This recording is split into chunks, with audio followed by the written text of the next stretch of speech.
Caviar Dreamers. Hi, Caviar Dreamers.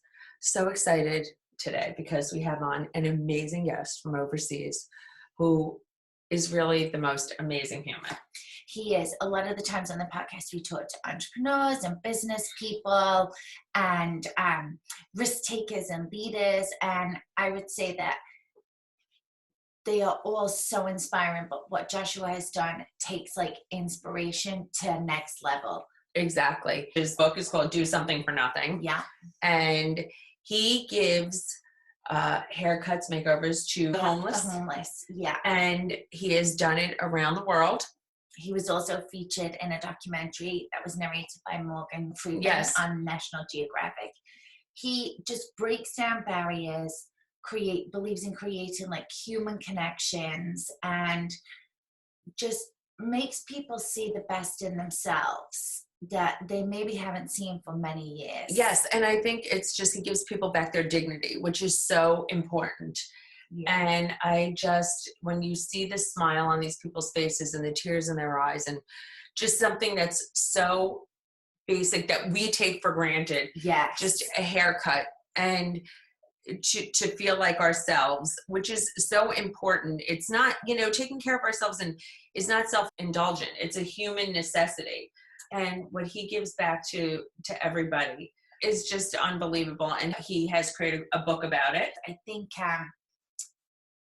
so many times people don't realize the stories of how people, became homeless. And often people look as if it was a string of bad choices that led someone to be homeless, which obviously, especially when you read Joshua's book, it's like, it's so upsetting, like the misfortune that people can go through without a good support system. It's true. And one thing we hear week after week is people who rely on their network, their support system, the help of family and friends. And when you don't have that support system behind you, it's very easy to fall into really hard times. And I just think that Joshua went out, gets down to like ground level, face to face with people, and shows that he cares, can really be life-changing. I know, I urge you to get the book, but I just urge you to follow him on Instagram because it's really heartwarming, inspiring. So I can't wait to hear all about it.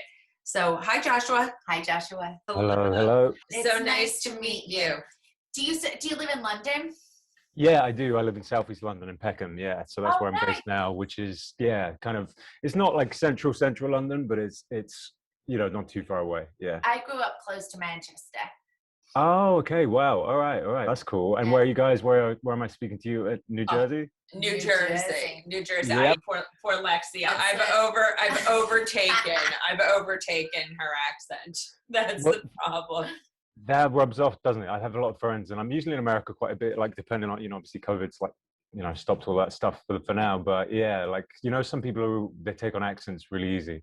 Yeah. I think my British accent kicks in a bit more when I go to America. It's weird because also sometimes people say, they're like, wow, yeah, I wish I had an accent. And I'm like, yeah, but you have. Yours is your, you know what I mean? Like when you come here, you've definitely got an accent. Yeah. So. Oh, the English people love an American accent. They love a Southern accent too. That makes sense. Or a Texas accent. They go crazy for that. That's true. I actually have quite a few friends in Dallas, and theirs is like particularly fun. That's the only one I try and imitate. I'm pretty good at a Texan accent. I'm not going to do it for you now though. So. I would love to hear it though. I wish you would. No, maybe later on the podcast. Later. First of all, we're so excited to have you here because thank you. You are doing amazing work, giving back, just everything, making people be seen that a lot of people don't see. So Do Something for Nothing is really just unbelievable. So I want everybody to know about it. Any philanthropy is so important, and what you've done is just so special.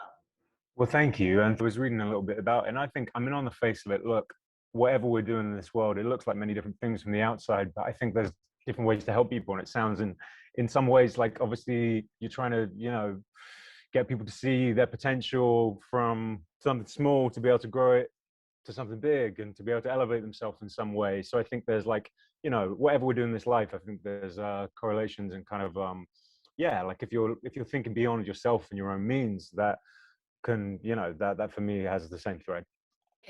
So just Tell me what inspired you to do this, and how long have you been doing this? Sure. Yeah. Well, so Do Something for Nothing began, like 5.5 years ago now. And that was me going out on the street to give haircuts to men and women who are experiencing homelessness in London initially, where I live. And, I think we all can relate to whatever city or town you live in, like to walk by somebody who's living on the street and kind of those feelings that confront you in that moment, And for me, I was ever more curious as to why people would end up in that position. Like I was walking past people the same age as me, men and women, people from all different walks of life. So I think I was already curious about this issue, but my the way I got to kind of connect with this further, because initially, to be really honest, I felt completely helpless and overwhelmed by this. I think a lot of people do. You get fatigued to all the problems we kind of see in the world, and sometimes scrolling through social media doesn't kind of leave you feeling like you want to get off the couch and do something. But thankfully that changed for me in the form of like what I was doing for a living and a job. So I was working as a hairdresser and a barber in a salon, but it was, a women's salon. So I mainly do ladies hair, and I had it was quite a busy clientele, but it wasn't my place. I worked as one stylist of many within the salon. And I really enjoyed my job. I loved what I did as a profession. I think you have to, as a hairstylist, you call it a hairdresser here, because it's so intimate in the sense that you're so one-on-one with the person. You have to build trust. I think a lot of people, especially now with the pandemic and lockdown, it's the first thing for a lot of people they're waiting to do when they were able. And I mean, for some people, it can really mean a transition in their life or a different moment. And I think I was always aware of the importance of my role, providing that when there was a transaction of, within the salon. But that changed when I had my things on me one day to go and visit someone's house, like outside of work, to earn a bit of extra pocket money. I had some home visits that I did for different people, and I was on the way to a client's house, and I didn't make it because I met someone who was experiencing homelessness at the time. I stopped and had a chat, and I guess did the things I knew how to do, just do you fancy like a cup of tea or like coffee or something to eat? But beyond those like things, I wasn't really having that much of a conversation beyond like 30 seconds. And this time it just, it was a light bulb. I remembered I had my scissors, my clippers and everything to cut hair in my bag. And I offered him a haircut and he said yes. And that was, I guess, something I'm glad I didn't think through too much, because of course, like a haircut's not going to be top on your agenda of things when you're looking for the next place to sleep, or Yeah. your next meal. And in some cases, just it's not even day by day when you're in that situation. It's hour by hour, there's struggle.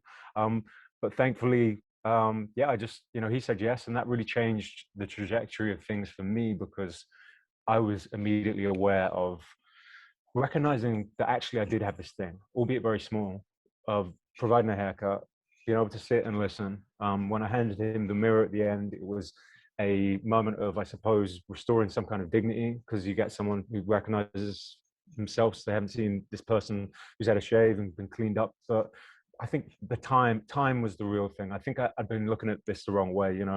I was overwhelmed thinking I had to find a solution to a problem and not recognizing what I could do as one person, to go out there and listen and be of service in some way.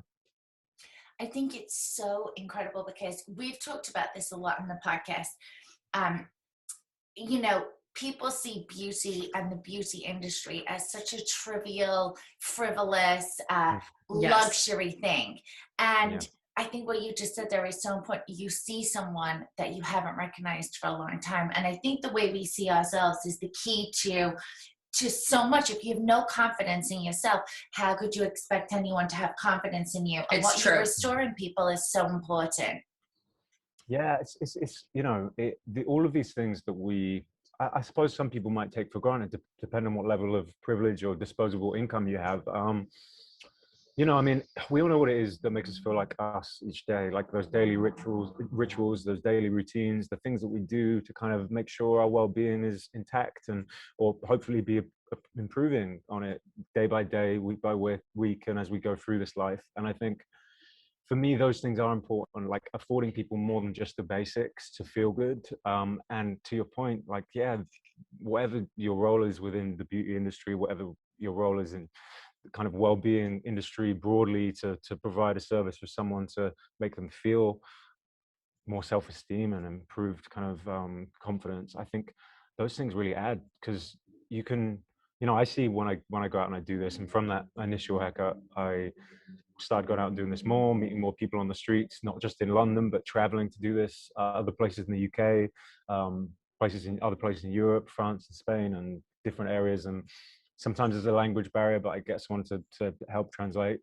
I found that this simple thing, it sort of translated wherever I went, as far as like, yeah, it wasn't perhaps the first thing that people needed, but in the haircut and in giving someone a chance to kind of see themselves differently, you might provide some objectivity that might otherwise not be available. You know, we're all so locked in our own heads all the time anyway. Most of the time, our reality is, you know, I know I can walk around for days so in my own mind about certain things until I'm able to sort of snap out of it. And that, if that's a negative space, then, you know, it can really perpetuate and leave you spiraling in that situation. I think, you know, when you're experiencing homelessness, you're living on the street, being able to just zoom out of that reality for a minute, have something kind of, I guess, in some ways, something like special, because it's all about you, right? A haircut, I wrap someone on a gown, there's no choice but to leave because I approach them right where they are.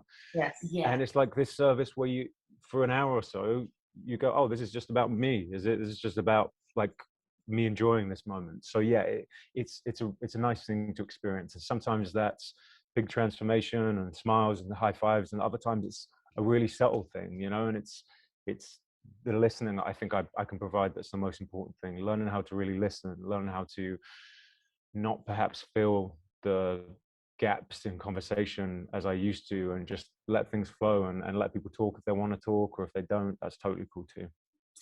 I think also it's so moving, because when we were saying before you came on, you know, people judge people in a position of homelessness, and it's seen as such a negative light. You could walk past someone in the street and they're a nuisance. They might be suffering from mental illness. People get annoyed. They ask for money, and it's a stigma, or they assume that they put themselves in that position. It was a string of bad choices.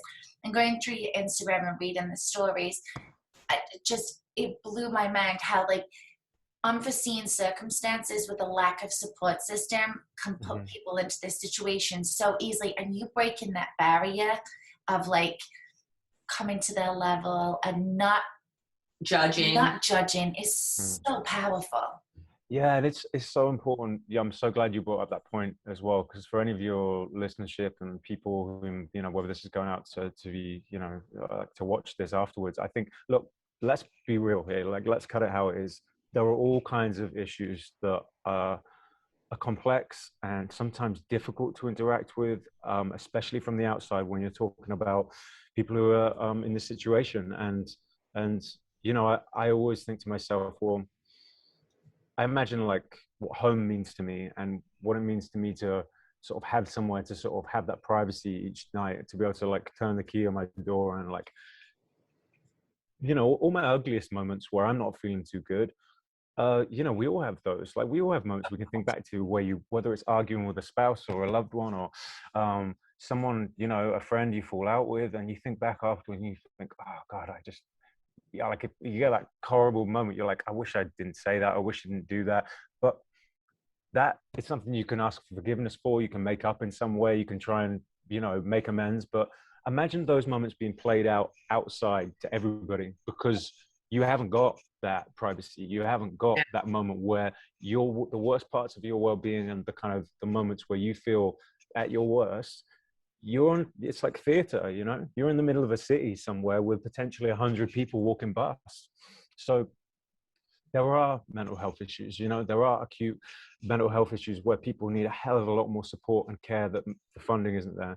There are also people who, yes, addiction, drug misuse, alcohol misuse, all of these things come into play. So you've got quite some really strong surface layers to get past. So I want to say, I understand if sometimes you might get annoyed with somebody, or I understand if sometimes you might be frustrated at someone sticking out their hand when you're, you know, working 2 jobs and you've got a family to feed, and you're thinking, hang on a minute, like, I'm working hard here and you want my money.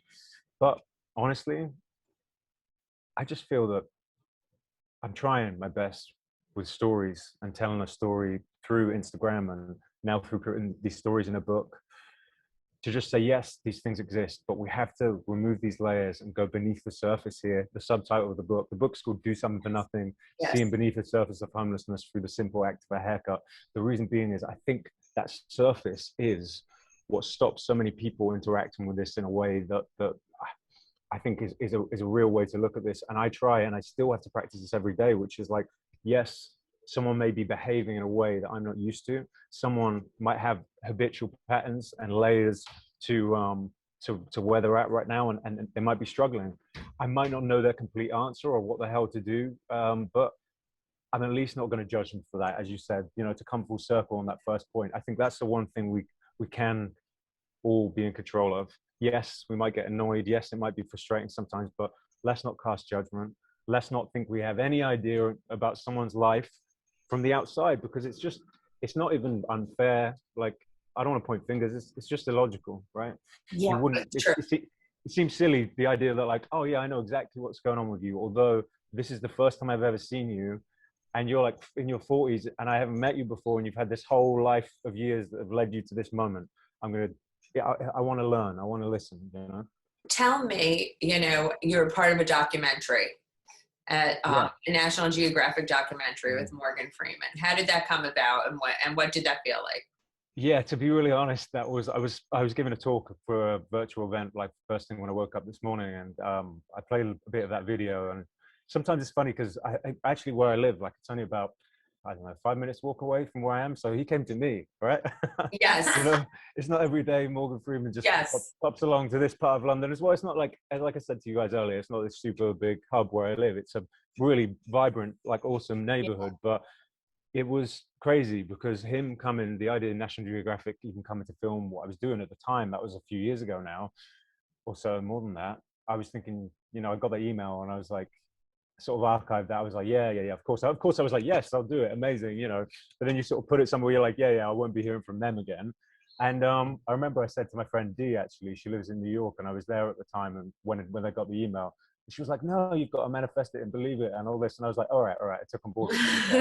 And yeah, like, thankfully they came through, and they got back to me, and they said they wanted to come and film what I was doing. And Stuart, who turns up in that video, if anyone wants to watch it, it's on Netflix. It's called The Story of Us, with Morgan Freeman, and I'm part of a segment. It's called The Power of Love, one episode. And anyway, you get to hear about his story, and someone like him, that goes out to thousands of people now, and it's consented, and he wants to be part of it. And with all the work I do, it's the same. People are in a difficult position. I'm not trying to exploit anybody or put anyone's story out there that doesn't want, like, I'm not, that's not my thing. But if people are willing and they want to tell their story, it's amazing. And that was, I guess it was a moment in the trajectory of Do Something for Nothing that took it from, kind of a small corner of the internet to like a much larger one, as far as like people viewing this stuff and checking it out. And albeit that, I've only got a certain amount of Instagram followers, it's more that there's some videos that have gone really viral. So, even if you haven't sort of collected that audience in, it's kind of nice to know that there's people like in all corners of the world who've seen this stuff. And I keep on bringing it back to the person, like, I'm happy to be the protagonist and spearhead this, what has become like a sort of social movement in some ways. But it's about documenting people's stories. It's about documenting people in communities who are getting up and standing up and realizing that they can make a change in their own way. It's not about finger pointing. I'm not into, of course I'm involved in politics because everyone is, like, how can you not be? But that's my life, and I'll talk about that with friends and all that stuff. But I think I'm so desperate in this time we're living in that can seem so divisive at the moment, to find the things we can agree upon, to just think, well, look, wherever you are politically, wherever you stand, like, we don't want to live in cities and towns where we're seeing thousands of people suffering in tents and people having the lack of basic sanitary conditions and basic healthcare. And it's like, we can all maybe agree, like, the baseline, we just need to pitch that up higher so we can, the quality of life down there, in case you drop out, in case your friend or your loved one or whoever it is you might know who's lost their job in this pandemic, it's like, that baseline is going to catch them a little higher and provide a little bit, at least a little bit, like, of a better quality of life. I think the pandemic amplified the issue so badly. New York mishandled the homeless situation It's true. so badly in the pandemic. Okay. And then with the lack of Infrastructure. of like infrastructure, Yes. and also the lack of of like available medicine here, it was really they hard. closed the homeless shelters because they were like, they didn't want to spread COVID, which I thought was so bizarre. So put everybody on the street so they don't get COVID. So what's worse, like have them no place to live? They just didn't want COVID in the shelters. It was so bizarre. And then but they did close put the subways also, which had never happened before. So the subways provided like a backup place for people to stay. It was really scary. And then of course people had left the city, so the lack of normal day-to-day, hundreds of people passing through, literally like, the news was comparing New York to like the streets of like The Walking Dead, and it was so sad. It was like no one was like, hello, the most vulnerable people in the world have become even more vulnerable right now. It was like, it was terrible. It's going to take society a long time to bounce back. I know New York is just trying to make a comeback, which is so sad.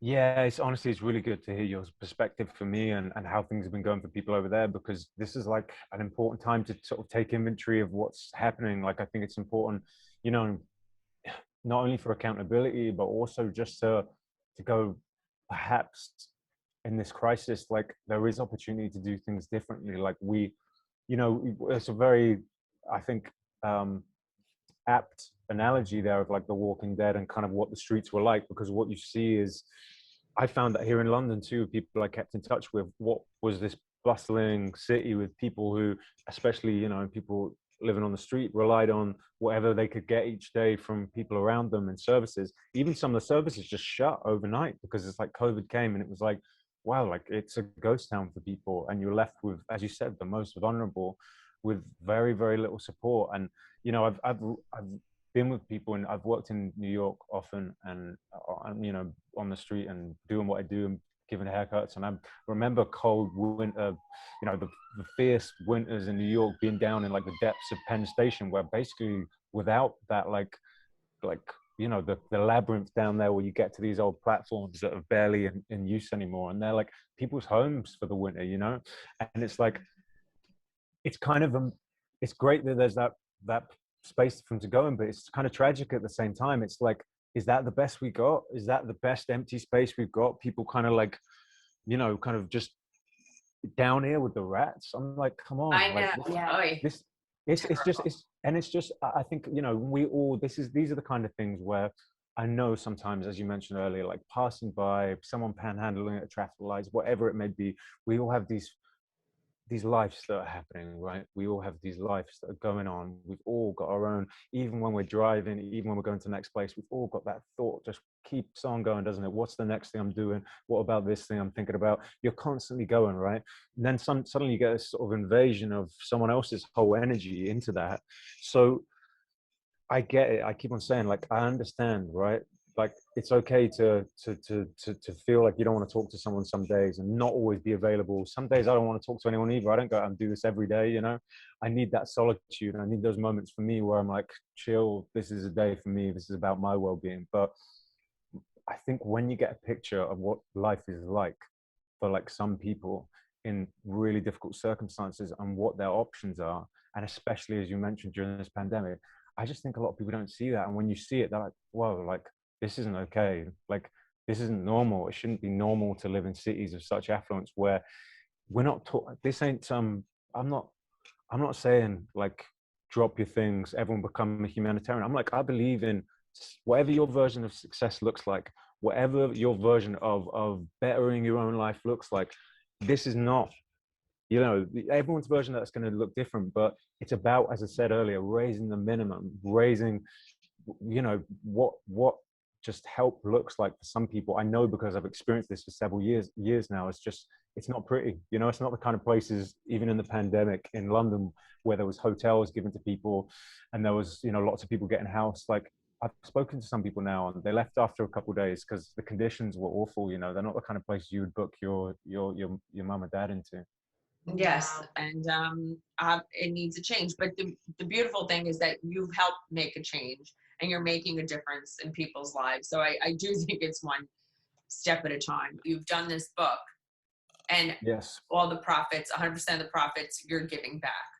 Yeah. Donating the profits. So, I mean, you're pretty unbelievable. Okay. Yeah. Not only are you making a difference in people's lives, you've started this movement, and then you're donating back everything. Well, yeah, that I thought as soon as I was writing the book, I realized like that would be the the way that I wanted to do it is thankfully the publishers have been really supportive in both, well, actually 3 different markets, because it's been released in the UK, Australia, and in the US. My publisher is actually based out of New York. They're called Akashic Books. They're an independent publisher, and they've been really amazing like throughout the process. And I just wanted this is about the people and their stories. And the way that it's working is there's these art exhibitions I used to put on with my friend Jamie. He's a visual artist, and it's quite a cool way of actually putting all this message of do something for nothing into one exhibit. That he used to take photos of people that would meet. Sometimes I cut their hair, and he'd paint these portraits of people that then would then sell and try and donate money to a local shelter.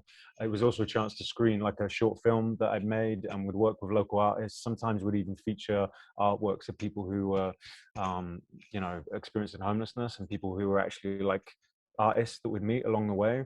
And that exhibition's been to like 6 or 7 different countries now before the pandemic. Our last one was in Melbourne in Australia. So we partner with different brands, different companies to be able to like, fund what we do. But so yeah, my future proceeds are going to go towards that project. So those kinds of projects, which and also the publishers are donating money as part of it too. So yeah, none of the money's in my back pocket, and it was never going to be that way, because I feel, yeah, the way if anyone's like listening, or you guys yourself, just to answer the question like how the hell do I pay rent and make money, because I actually don't work in a salon anymore. I haven't done. I was going to ask you that. What, do you still work in a salon? No, I haven't actually for the best part of about 4 or 5 years now. So when this started, I started getting inundated with messages of people wanting to get involved.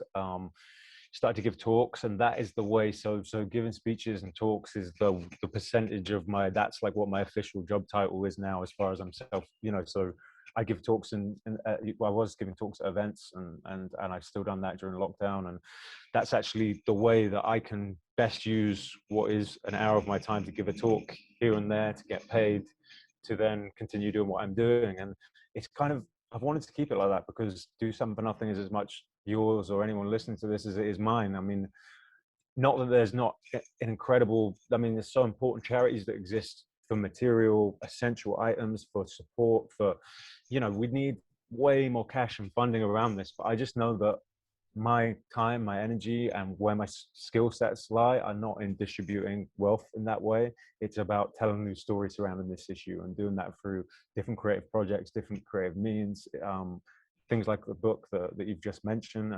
And it's it's how I'm going to continue doing this. So giving talks has been also it's an important part of this for me. I'm passionate about it. I go into schools like quite often and talk to young people about this and give a presentation, because the kind of place that I went to school, I didn't have anyone coming in to do any of those things, like the social side of life and why people end up where they end up and all the different reasons. I just had a policeman come in and like say like don't do drugs, and that didn't work. Exactly. That's so acceptable. but I mean, it was just like, it wasn't the PSHE would call it over here, that kind of education of the humanities and like kind of what's entails. And I love doing that. So that's kind of the way I keep doing what I'm doing. And just to touch on the book, actually, I'm going to get up, I'm going to get a copy so I can show you. Let's do it. Yes. But yeah, so this is so do something nothing. Here's the book here. This is a series of images and stories of people I've met on the street in different cities around the world. So yeah, it's a chance to go a little deeper, basically, because the way I do things on Instagram is take these before and after photos of different people I've met, but sometimes with the limiting captions on social media, it's not all that easy to explore the real depths of someone's story. So this is a chance to go a lot deeper and to be able to also support the project. So I think inside here there's messages and themes just that we can all relate to. I mean, of course, never to take away the privilege of having a roof over your head or not at night, but it's about recognizing those things that we can all relate to, those I guess, nuances of people's stories that when you kind of, I think from the feedback I've got so far, it really changes people's perception around this issue, you know? There was one story that really stood out to me. It was like the guy who had come, I think, from Poland, and Yes, he'd like this story. he'd wound up in the hospital, and then he'd lost his papers and his passport, and like He couldn't and get in that touch with anybody. that like blew my mind, and that really resonated. That like people need to understand there are many different ways that lead to someone experiencing homelessness. Exactly, exactly. And honestly, it's such a good point. And I just think there's a million things you can take out of like all these situations. And like, it's so good we're covering this, you know, that I'd say that, you know what I'd love to, what I'm thinking about is what are positive action steps for people? Because some are, of course, recognizing people, seeing people. I can't tell you how many people in here in this book, like just a smile, just how are you, just recognizing someone as a human. It goes such a long way. But I think I'd like to also say that, you know, next time you're at a dinner party, next time you're talking to people, try and have human conversations with people rather than political ones sometimes. I think that's the best thing I'm trying to do at the moment is rather than get into heated debates about this guy or that guy or what they're going to do for us or what they're not going to do for us, like try and find like a few things that we can agree on. Like, do we want to live in neighborhoods that look after the most vulnerable, that you know, become safer for our children? Do we want our kids to grow up and have good education and be happy? And kind of like, it's almost like, I think we've got to really just remove all this kind of at the moment. There's, I think we're at this time where there is an opportunity through the pandemic, through the shared collective empathy of what it's like to be starved of these basic interactions. It's almost like as we begin again, I do feel that it's important to just urge people to yeah, not get messed up in all that conversation. Of course, you can become engaged politically, but I'm saying around this issue, it shouldn't become politicized. It shouldn't become this isn't blue or red. This is humans. Let's not talk that way about this. This is about lives and people. And it's I learned so much from the people in this book, and I know that other people who buy it will as well. Do you ever reconnect with any of the people? Is there a story that sticks out that you've reconnected with anyone? Yeah, so there's people, numerous people. I try my best to keep in touch. Sometimes it's easier than others because, you know, if I'm near, like there's someone in London nearby where I can actually go and see someone physically. But obviously traveling a lot to do this, I take people's phone numbers, I give mine out.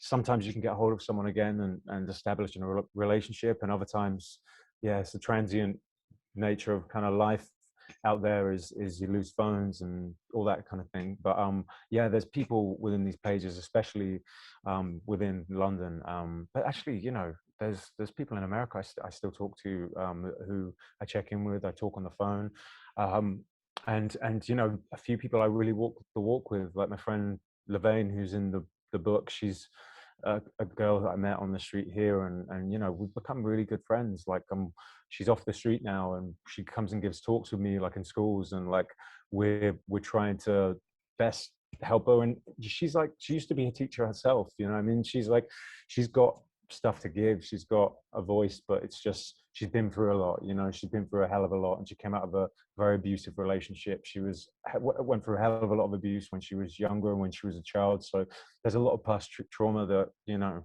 she hasn't been able to work through yet. But I'm so unbelievably grateful for the friendships that I've kept with people in different places. I'd probably say there's at least 5 or 6 people, which doesn't sound like very much over the time I've been doing this, who've become actual proper friends who I hang out with now, and I've seen them transition through, you know, this. When I first met them, they were out on the street, and you know, they're in a better place. And who knows what the numbers are beyond that? I can't keep a track of the impact of it all. But on that point, I'd like to say something which I think is really important, which is we have a really terrible habit, I think, as people, of like, sometimes I know it's important to set your benchmark high, but like we have this habit of thinking, we look at something that's wrong in the world and we think we have to try and solve the whole thing, and we look at the statistics, and if that's the way your brain works, brilliant. Like if you're thinking about that impact and those numbers. But I honestly think we need to lower that a bit and be like, look, if you can help one person this year, like properly, you know, if you can be there for them and listen and lend a hand in some way. And that doesn't mean becoming their complete sponsor and taking away, you know, they need to be accountable and they need to be responsible. But it's like, if you can help one person this year, that's a really cool thing. Like, that's a really important thing. And it's a really good goal for anyone, not to kind of get too, I guess, overwhelmed, as I spoke about at the beginning, with the numbers of this thing. Think about the person in front of you. Think about how you can impact their life. I think that's such a smart thing to say, because I think a lot of people will be like, well, how can I make a difference? You know, helping one person, big deal. What does that do? There's so many. And I think that's such a valid point, because I do think people feel that way a lot. Don't you agree? Yeah, I think especially in the issue of homelessness, the word homelessness, people say, how can I help homeless people? And you forget each homeless person is a person. Yes, it's a person. And yeah, and I help think that's person. That's so valid. Yeah, well, big deal. We'll ask the person, do you help them, whether it's a big deal or not. It is. Trust me, it is. Yeah, it is. It is a big deal. And I think if every person helped one person, we wouldn't have an issue, right? Yeah, and you know what? And that's really a really lovely place to kind of like to talk about is you know, to sort of focus on is, there's something that happens as well when you focus on one person, which is your own well-being is affected. Like, there's, within one person's story and within helping that one person, there's no choice but to go on a transformation yourself and a personal transition too, because what might have started out as helping someone, perhaps because you have and they have not, or focusing on maybe the material aspect of, like, yeah, the things you have in their life, but that they don't, you know, that is fine. And it's actually in some ways why I started doing what I was doing. I was thinking, fuck, I got to help more people, you know, and I was going out there more with sympathy and feeling sorry for people. But I realized quite quickly something much better than that. And it's trying to walk a couple steps on a path of empathy with someone. And yes, you're going to hold your hands up and you'll be like, okay, I don't know what your struggle's like at the moment. I might not be able to relate to all the things you're going through, but I'm going to sit down here and try and get on a level. And through helping, just in this case, say that one person, for example, like, you're going to go on a journey, you know, and that's not just about them, it's about you as well. So yeah, you know, you can sit at the head of some charity and count the numbers the same way as you would dollars in some business, but it's like, unless you're connected to the people within this thing, yeah, you're always going to be kind of one step removed, you know. I'm not, and you know, and I also, but I haven't said that, I also need those people doing what they can do as well. Like, politically, I need people who have sway and, you know, the right kind of influence to affect change, top down, as well as, for me, you know, bottom up. So yeah, you should work, I guess, whatever works for you. But I'm interested in that personal transformation. I'm interested in, you know, that fatigue that we can all feel from too much information and all the problems. Trying to move that forward into feeling active and feeling like you can make a difference. Are your parents completely obsessed with you? You're like fabulous. Well, yeah, but that's sweet of you. My mum, honestly, my mum's like, my mum, I feel like with this book, at least, it's cool because I've made her proud, I'm sure. And in a bunch of ways, she's always telling me totally. She's proud of me. Well, the reason being is because it's funny. I read my school report cards the other day when I was moving house, and they're like an absolute joke. My way of getting through high school was like being funny and being liked so I wouldn't be beaten up. So that kind of came with like not much listening and not all that great school grades. So my mum like let me be who I was when I was younger, which I am like unbelievably thankful for and grateful for. And I recognize that now as something that also is God, it's, if you have that, like someone in there unconditionally letting you kind of make the mistakes and still be there for you, then like, wow, that's rich to me, you know, because for a lot of people, and especially people that I've met along the way, that is not the case, you know. They didn't have that safety net of someone, like, even if it is just one person. So yeah, you know, I'm really close to my mum, super yeah, like I feel good now because there's some things I've ticked off, like this book included, that I know I'm sort of like, all right, okay. She knows I'm working hard on things, and that makes me happy. She must be so proud of you. So great. But and also, I feel like, do you do TED Talks? Well, I haven't done one yet. I've actually been asked. You have to be doing TED Talks. Yeah, I'd like to. Well, if you know, I mean, that I've been asked to do. There's been a few in the past that haven't quite worked timing wise, and a couple in America. But I'd like to do something like that. I really would. You know, and anyone listening, I I love to give talks about this. If there's someone, listening, or you guys included, like, events and things is really my jam. I love being able to talk about this, and yeah, I think it's beneficial for all of us, not just, as I'm sure from me talking, it's not just about haircuts and homelessness. This is just about us as people, and No, trying to you're be more so well available. spoken, and you deserve all good things because you Well, bring so much good to the world. Well, I'm grateful for you guys. Thank you for your Well, support. thank you. Thank you so much for coming on. We ask everyone 3 entrepreneurial questions, but we But want to relate them a little bit more to you. Yes. So Yeah, okay, sure. on what's their most entrepreneurial advice, but I'm going to say, what's the most impactful real advice you could give our listeners today? Just one small takeaway. Okay, it's whatever your path of success or whatever that looks like for you, just remember there's another cup that you've got to fill up. There's another cup. You can't ignore it. Like, you can't ignore it. You can do everything you want to do in your life, but you got to spend time with people who kind of need you outside of maybe your immediate circle, because that will fill that cup up, and it's going to ripple out to all the other areas of your life too. I love That's that. so fun. That makes me cry. Ooh, I know I could cry from that. Woo. No, it's true because we get, especially. I'm very emotional. I don't know if I'm hormonal or just you're fabulous. It's allowed. No, it's allowed. Well, but if maybe it's a bit of both, but I'll take it. It's fine. No, I'm honestly, no. I gotta change my hormone pellets.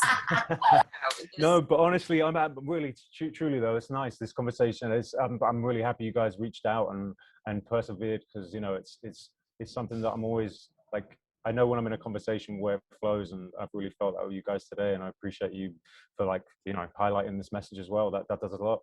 No, we're so appreciative that you came on. Tell everybody where they could find you, where they could buy the book. Yeah, of course. Yeah. So if you're on Instagram, it's at Joshua Coombes, or at Do Something for Nothing.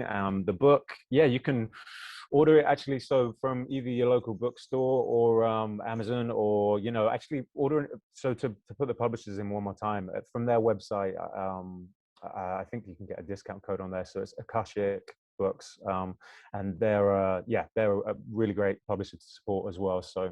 Yeah, and other than that, yeah, on Instagram, there's usually other things about events and talks and other things like that. So.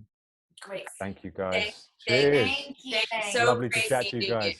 Okay, I'm not crying. You crying? No, I'm not crying. It's No. you're crying. He is magnificent. So amazing. Beyond. Like, now I'm really gonna cry, because it's just. It is that human connection that we've all lost, especially in our industries where it's very fast driven, and It's true. All the industries, we're in the entertainment industry, the consumer industry, that they all focus around moving forward and the pace that we move, and setting the bar so high, and what did you achieve today, and looking down on people's, but it's just not connecting with people on a human level. And he just makes you see things from a different perspective, and I think it's important, and to see people and to see everybody, and especially the homeless. It is, if you're gonna just focus on one person, yes, and make a difference in their life. It's so true. It's so true. And even the event that we did with the Women's Center here at Christmas, when we gave makeovers to the mothers and the women that go to the Women's Center that are helped here in Englewood, some people were like, "Oh, you give them makeovers for women?" I'm like, yes, it's a basic need. It's like, I don't want to hear when people are like, "Oh, they need money, they need this." Yes, they need that, but they also need to feel good about themselves. It's the one time also that it's just about them. It's just about them. I think that was so important. Like Joshua said, this is the one opportunity that someone connects and sits down and hears someone. I think it was really interesting to say how he said in his school report he wasn't a good listener, and now he's the ultimate listener. Like, it's really true. And I think that's it. It's just the basic human need to just we all get our privacy. We are all privileged to go get just the basic, our hair done. And that moment is just about us, right? And it's important. Those moments are important to feel good about ourselves, to be seen and heard, and for someone to take the time to actually listen to you and take care of you and just focus on you. is priceless. It really is. There's so much value in that. I think that was such I love an this. I amazing love this episode so much. I hope you guys did. I hope it's such a feel-good episode. And please, please, please buy Joshua's book. It's going to make you feel so good. And share it. Share his Instagram. Even if you repost one of his stories today, just let's get the message out there because it also removes the stigma around homelessness. Yes. Help in a small way. You don't have to donate $1 million to a charity, but donate one. Anything. Yeah, donate, do, but also anything. or pay attention. Buy someone a cup of coffee. Yeah. Talk to them on the street. Do something. At the end of the day, this is about the human connection. And I hope you enjoyed this. And please follow Joshua Coombes. Buy his book, Do Something for Nothing. Love all you guys. Thank you so much for listening. New episodes every Wednesday, everywhere you find your podcast. And you can follow us at Caviar Dreams Tuna Fish Budget on Instagram, at The Real Margaret Joseph, and at The Life of Business Babe. Yep. Keep dreaming with kindness, Caviar Dreamers. Keep dreaming, Caviar Dreamers.